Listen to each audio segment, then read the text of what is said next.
"Whenever you're ready," the billionaire said, settling into a martial arts stance he'd spent 30 years perfecting. 2 seconds later, he was flat on his back, with a security guard's hand resting lightly at his throat, and 300 wealthy donors went completely silent. Nathan Torres hadn't wanted to be at that charity gala at all. Wealthy guests in tailored suits sipped champagne that cost more than his monthly rent, murmuring polite concern for underprivileged youth between bites of hors d'oeuvres they'd never think twice about. He was only there because his boss had insisted. As head of security for the events company, Nathan was required to oversee the venue for high-profile clients. At 34, with a 7-year-old daughter waiting at home with a babysitter, he would rather have been almost anywhere else that evening. He was midway through a routine perimeter check when he heard applause drifting from the hotel's small martial arts exhibition, local dojos demonstrating technique to encourage donations. A crowd had gathered tightly around one particular man, and Nathan recognized him instantly from the event briefing. Richard Chen, tech billionaire, noted philanthropist, and, according to the glossy program in Nathan's pocket, an 8th-degree black belt who'd trained in Japan for 15 years. Chen moved through the crowd with the unmistakable fluid grace of someone who'd devoted decades to mastering his art. He was demonstrating technique with volunteers pulled from the audience, redirecting their clumsy attacks with an almost gentle precision, sending them tumbling harmlessly onto the mat. "This discipline is about harmony, not violence," Chen explained warmly to the appreciative crowd, "using an opponent's own energy against them." Nathan watched with mild, distant interest. He'd read up on Chen beforehand out of professional habit, a legitimate practitioner, someone who'd earned his rank through genuine dedication rather than simply purchasing status. Then Chen's eyes drifted across the room and landed directly on him. "You there, security officer? You look like you might have some training. Care to demonstrate with me?" Nathan wanted desperately to decline. He was working. He didn't need the attention. But every wealthy patron nearby was already watching expectantly, and refusing would create exactly the kind of awkwardness his employer despised. "I'm not really dressed for it, Mr. Chen," Nathan said, gesturing at his plain security uniform. Chen's smile sharpened into something faintly challenging. "That's fine. Just a friendly demonstration, unless you're afraid." Nathan recognized the setup immediately. The wealthy master showcasing his skill against hired muscle, pure theater for the donors. "All right," Nathan said, stepping onto the mat, "but only if you promise not to cry." The crowd laughed, assuming a joke. Chen's grin widened with genuine confidence. "I like that. Attack me however you'd like. I'll show everyone how this art neutralizes aggression." Nathan stood loose and unassuming, hands relaxed at his sides, looking exactly like what everyone in that room assumed he was. A working-class father in a rented uniform who could never afford the decades of training standing across from him.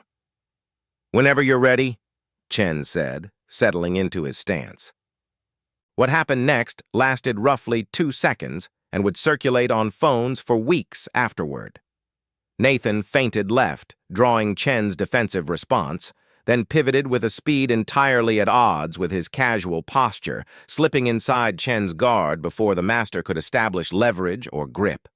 A perfectly timed sweep took Chen's legs completely out from under him, and the billionaire landed flat on his back, Nathan's hand hovering steadily at his throat, not aggressive, not violent, simply complete technical control. The room fell into stunned, total silence. Nathan immediately released him and offered a hand up.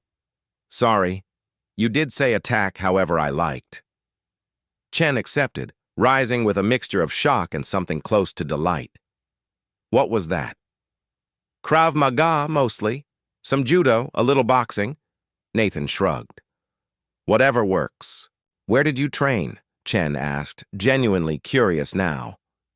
"Israeli Defense Forces initially, born there, served my mandatory service. Then 6 years in U.S. Army Special Forces refined it. Now I just try to stay sharp." Chen's expression shifted entirely, something between astonishment and admiration. Special Forces training, and you're working event security. It pays the bills. I've got a daughter. A steady paycheck beats anything else. Chen laughed, loud and genuine, turning to address the stunned crowd. This is what real skill looks like. I've trained for 30 years, and this man just taught me a lesson in 2 seconds. For the next 20 minutes, Nathan demonstrated basic practical technique, while Chen asked question after question, genuinely fascinated rather than defensive. The difference, Nathan explained, is that sport martial arts have rules. Beautiful, disciplined, great for fitness. Real combat has none. You do whatever keeps everyone safe, then you leave. Afterward, Chen approached him privately. Can we talk? My office, Monday morning? I'm flattered, Mr. Chen, but I'm happy with my job.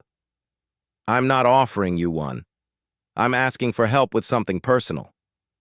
Monday morning, in an office overlooking the city skyline, Chen laid it out plainly.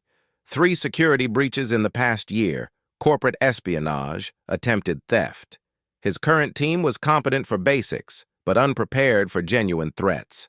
He needed real protocols, real training, someone who understood actual danger. You'd report directly to me. Set your own schedule around your daughter. Make 3 times what you're earning now. Nathan thought of Lily, of the medical debt still hanging over him from her mother's illness, 3 years of treading water financially with no end in sight. I have kids too. I understand, Chen said quietly.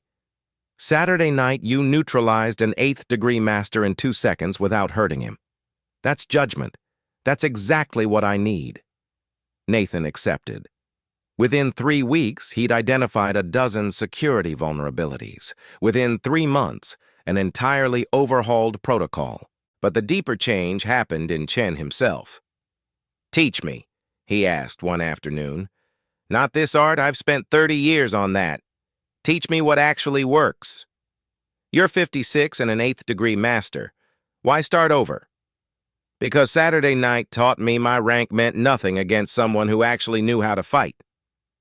But we don't believe a moment like that happens by accident. A decade earlier, a weary Special Forces instructor named Delgado had drilled Nathan relentlessly on restraint over aggression, insisting that true mastery meant knowing exactly how much force was enough and never a fraction more. None of them were on that mat the night a billionaire hit the floor in 2 seconds. All of them were, every quiet lesson in restraint, every hour of discipline nobody applauded for, arriving in that ballroom the instant Nathan's hands moved with total practiced certainty. 2 years later, when an attempted kidnapping targeted Chen for ransom, Nathan's protocols and training meant his team responded flawlessly, the threat neutralized, Richard safe. You saved my life, Chen told him afterward.